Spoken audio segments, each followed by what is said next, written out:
Break پر جانے سے پہلے خلیل الرحمان قمر صاحب کے ساتھ ایک بڑی امپورٹنٹ ہم ڈسکشن میں تھے، اور وہ تھی ہمارے ڈرامے کا کنٹینٹ۔ ڈرامہ گھروں میں لوگ دیکھتے ہیں، فیملیز کے ساتھ دیکھتے ہیں، لیکن وہاں پر جو موضوعات چنے جاتے ہیں وہ ایسے عجیب و غریب موضوعات ہیں جو ہماری سوسائٹی کے معاملات وہ نہیں ہیں، لیکن ڈرامے میں اس کو بتایا جاتا ہے۔ عمومی طور پر ڈرامہ ریفلیکشن ہوتا ہے کہ سوسائٹی میں کیا ہو رہا ہے، لیکن جو ایشوز دکھائے جا رہے ہیں وہ ہماری سوسائٹی میں اکثریت کے ایشوز نہیں ہیں۔ مثال کے طور پہ سسر کے ساتھ illicit ریلیشنشپ، بھابھی کے ساتھ، سالی کے ساتھ، بھائی کے ساتھ، اب یہ وہ چیزیں ہیں جو ہماری سوسائٹی میں نہیں ہیں لیکن ڈرامے میں دکھائی جا رہی ہیں، اور اس کو روکنے والا، اس کو کنٹرول کرنے والا کوئی نہیں ہے۔ خلیل الرحمان قمر صاحب، یہ ایک زہر ہے، اور اب لوگ گھروں میں اپنی فیملی کے ساتھ بیٹھ کے یہ ڈرامہ دیکھتے ہیں۔ اب یہ جو موضوعات ہیں ہماری سوسائٹی کا یہ ایشوز نہیں ہیں، لیکن آہستہ آہستہ لوگوں کے ذہنوں میں یہ بات ڈالنے کی کوشش کی جا رہی ہے، اور کوئی روک تھام نہیں ہے اس کی۔ دیکھیے سمیع ابراہیم صاحب، we needed a strong man who should be our prime minister. We always needed it. آزماتے رہے ہم، ایسی باتیں کرنے والا کوئی نہیں تھا۔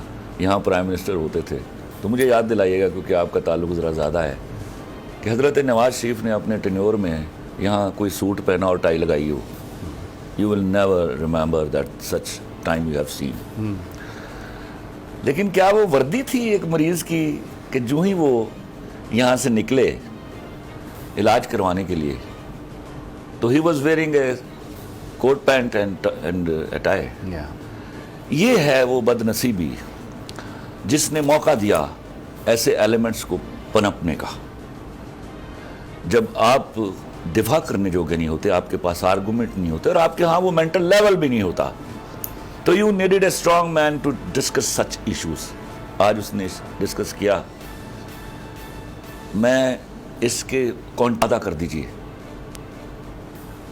اس سٹیٹمنٹ میں کوئی ایسی ٹرانسلیشن نہیں بنتی جس سے یہ اخذ کر لیا جائے کہ اس کا مطلب یہ ہے کہ وہ ریپسٹ کی حمایت کر رہا ہے۔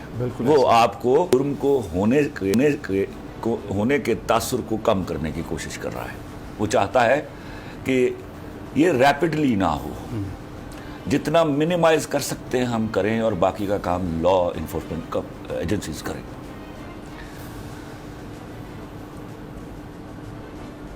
انسٹیڈ کہ ہم اس کو we should have been lauding him۔ وہ کون ایلیمنٹ ہے؟ آپ کو خوش ہونا چاہیے کہ وہ ایلیمنٹ آپ کو نظر آ رہے ہیں۔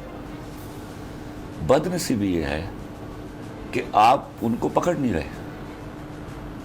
آپ کیسے الاؤ کرتے ہیں؟ یہ آزادی اظہار کے نام پر بھونکنے کی اجازت کہاں پر ہے؟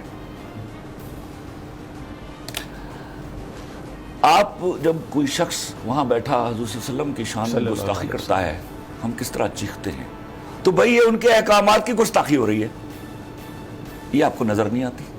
جب آپ کسی شخصیت کے احکامات کی گستاخی کی اجازت دیتے ہیں تو آپ تیار رہیے کہ باہر والے اس شخصیت پر بھی حملہ آور ہوں گے۔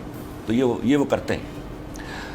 یہ جو انہوں نے کاٹا ہندوتوا کا ایشو، اس سے پہلے تو انہوں نے ان کو اپنی فورس کو ریڈی کیا ہوا تھا، یہ کیا ہوگا کہ تیار ہو جاؤ، ہم آپ کو یہ میٹیریل دے رہے ہیں، اس پر بھونکنا ہے آپ نے۔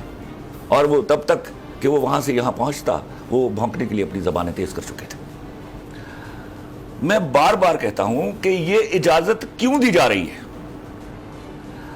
آپ خدا کے واسطے جس نبی کی حرمت کے لیے آپ کٹ مرنے کے لیے تیار ہوتے ہیں، آپ ان کے احکامات کو کیسے بلڈوز ہونے دے رہے ہیں؟ اور اتنی کھلم کھلا اجازت کیسے میسر ہے ایسے ایلیمنٹس کو؟ اور وہ کیوں ہور کر رہے ہیں آپ کے ہر جگہ کانٹینٹ کو؟ اور ثابت تو کر دیجئے، یا کوئی ریفرینڈم کرا لیجئے کہ کیا واقعی وہ میرے ہاں کی عورت کو ریپرزینٹ کر رہے ہیں؟ کیا واقعی میرے ہاں کی عورت ادھ ننگی پھرنا چاہتی ہے؟ ایسا نہیں ہے۔ وہ جوتے ماریں گے ان کو، کیونکہ وہ عمومی طور پر گھروں سے باہر نہیں نکلتی، یا نکلتی ہیں تو ایک طریقہ ہے ان کا، تو وہ جوتا نہیں اتارتے ان کے لیے۔ ادروائز دے ڈیزرو کہ اب وہ، میں بار بار پچھلے سال سے کہہ رہا ہوں کہ اب اٹ از ہائی ٹائم کہ وہ جوتا اتاریں اور ان کے منہ پر ماریں۔